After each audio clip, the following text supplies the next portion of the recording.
Hey, what's up, YouTube? Oh, man. I was going to do this video last night, Sunday. This is Monday now.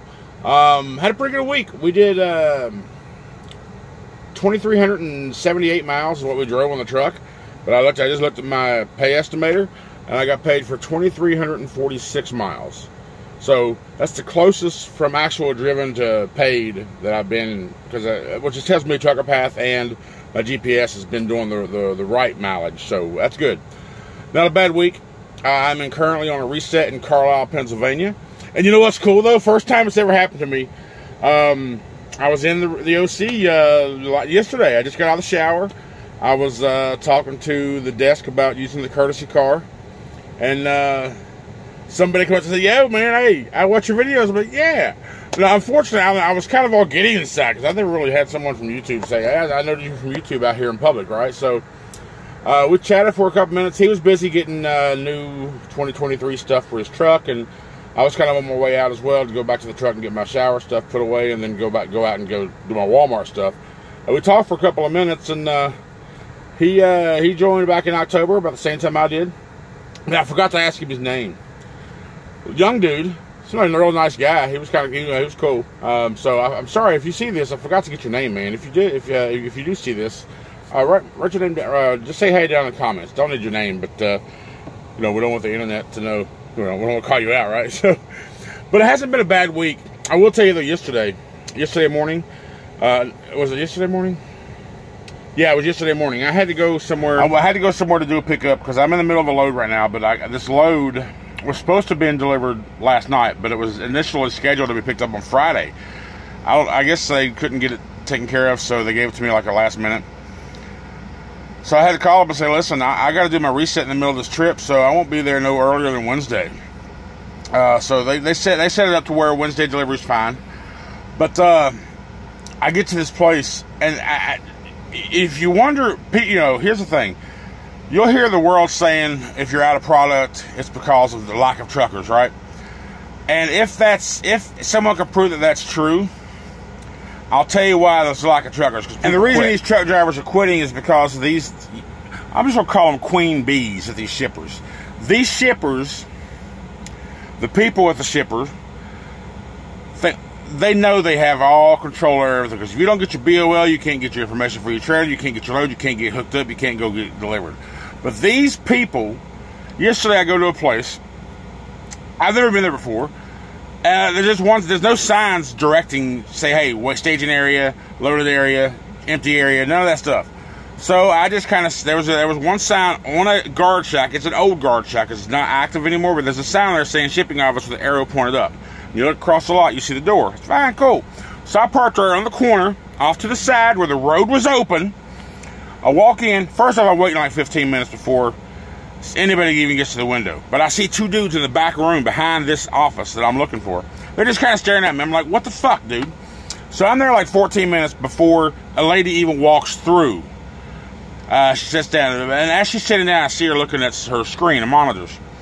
And then the first thing she asked me, not know how or good morning or anything like that, she asked me, "Is that your Schneider truck out there on the road? Out there on the corner?" I was like, "Yeah." She went, "Well, you got to move it." I was like, "Okay, then where do I move it to?" She went, "Either go down to the end of the street or go to the right." She was talking so fast I couldn't make out what she was saying.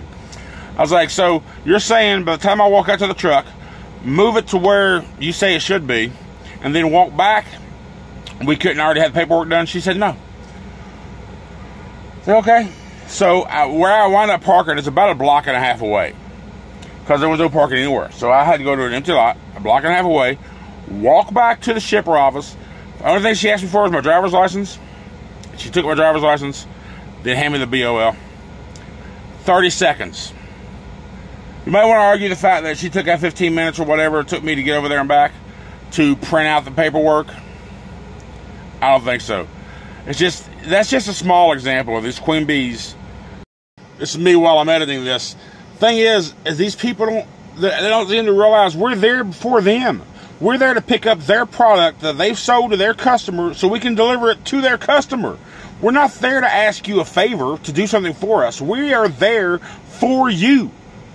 Why give us such a hard time? That would be why truckers are quitting. All right, back to the video.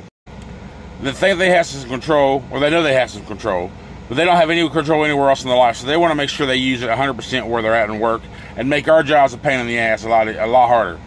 Now, I was steaming on walking back to the place, and I was just waiting for her to say something, you know, snotty, or just be another fucking former queen bee. Because honestly, I was having I had a rough morning anyway, and I was going to. Luckily, it didn't come to that. I know how I was feeling. I know what I was thinking. My neck was warm. I knew that. I was hoping she didn't say anything, and it didn't happen. So at the end of the transaction, I smiled and said, "Have a great day," and "Thank you, ma'am," and just walked off. So fortunately, I was able to maintain customer service standards, I guess. But man, oh man, it was close to going the other way. If she would have. Anyway, it doesn't matter. But I had a bad morning, and my next trip I'm going over to Michigan, and it happened to bring me right past Carlisle. So I had to do a reset. I only had like 4 hours left when I parked this truck. So I'm here in Carlisle and doing my reset. And that's when I met dude. That was cool. So that kind of brightened my day. And I wasn't able to get my Walmart order last weekend because where I stopped, I think I told you in my last video that there was no delivery. Oh, and the other night, where was I? I was in Charlotte. I was going to do a Walmart delivery then, but the app told me as I was pulling up to the place that there were some items unavailable, and if I wanted to ship them or cancel them. So I was like, I'll just cancel those items.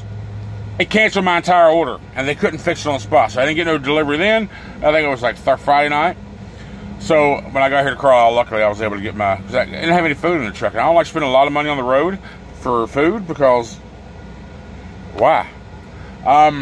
I'm looking to move in the spring and summertime, or summertime, to relocate. So I'm trying to save up as much money as I can as I'm paying off current debts and building up my savings. And I just want to relocate. So the less I spend out on the road for food, the better. Because I can spend maybe $100, not even $100. Like my bill at Walmart this past time was $205, but $80 of that was for food. You know, breakfast burritos and some little chicken dinners, some bologna, ham and cheese, bread, wraps, snacks, you know. So out of that, like $200 at Walmart last night, I think it was $85, $90, somewhere in that window was on food. I bought a backpack, helped me with my shower. It's better than looking at that best with my shower bag, because this other one I have been using, it's a pretty big duffel bag, which I don't need that big for a shower bag. So got a backpack. I got a pair of bolt cutters, pair of wire cutters, got a knife sharpener, and a couple of little tools that need for the truck. So it's not bad. I'm still digging. I feel like I had a good week. If I can do 2,200 to 2,300 miles a week with my current scale, 4 months in, I am going to do I'm not going to give up much detail on my money right now, but what I'm going to do is I'm going to do in March, at the end of March, January, February, March. Yeah, at the end of March, I'm going to do a first 90-day breakdown with Schneider.